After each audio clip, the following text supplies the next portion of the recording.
సుమన్ టీవీలో మీ personal and business promotions కోసం కింది నెంబర్కి కాంటాక్ట్ చేయండి. తెలంగాణను వరద ముంచెత్తింది. భారీ వర్షాలకు రాష్ట్రం అతలాకుతలమైంది. లోతట్టు ప్రాంతాలు నీట మునిగాయి. ఇళ్లలోకి వరద నీరు చేరడంతో ప్రజలు తీవ్ర ఇబ్బందులు ఎదుర్కొంటున్నారు. భారీ వర్షాల ధాటికి ప్రాజెక్టులు, నదులు, వాగులు, వంకలు ఉధృతంగా ప్రవహిస్తున్నాయి. ఈ క్రమంలో నదులకు సమీపంలో ఉండే ఆలయాలు కూడా నీట మునగడంతో మూసివేయాల్సిన పరిస్థితి వస్తోంది. కుండపోత వర్షానికి మెదక్ జలమయమైంది. అల్పపీడన ప్రభావంతో ఉమ్మడి మెదక్ జిల్లాలో భారీ వర్షాలు కురిశాయి. అధికంగా సిద్దిపేట జిల్లా మిరుదొడ్డిలో 15 సెంటీమీటర్లు, సంగారెడ్డి జిల్లా సిర్గాపూర్లో 9 సెంటీమీటర్ల వర్షం నమోదైంది. మెదక్ జిల్లాలో హల్దీవాగు, పసుపులేరు, పెద్దవాగు ఉధృతంగా ప్రవహిస్తున్నాయి. ఏడుపాయల వనదుర్గ భవానీ ఆలయం జల దిగ్బంధంలోనే చిక్కుకుంది. ఆలయం ముందు నదీపాయ ఉధృతంగా ప్రవహిస్తోంది. దీంతో రాజగోపురంలో అమ్మవారి విగ్రహం ఏర్పాటు చేసి భక్తులకు దర్శనం కల్పిస్తున్నారు. గర్భగుడిలో అమ్మవారి మూల విరాట్కు అభిషేకం, ప్రత్యేక పూజలు చేస్తున్నారు.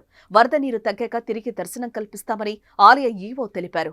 నక్కవాగు మంజీరా వరదలో చేరడంతో వనదుర్గ ప్రాజెక్టును భారీగా వరద పోటెత్తింది. ప్రాజెక్టు నుంచి 13,000 క్యూసెక్కుల నీటిని అధికారులు దిగువలకు విడుదల చేశారు. వరద నేపథ్యంలో మంజీరాలో జాలర్లు వేటకు వెళ్లొద్దని సూచించారు. అమ్మవారి దర్శనానికి వచ్చే భక్తులు వనదుర్గ ప్రాజెక్టు వైపు వెళ్లకుండా పోలీసులు భద్రతను ఏర్పాటు చేశారు.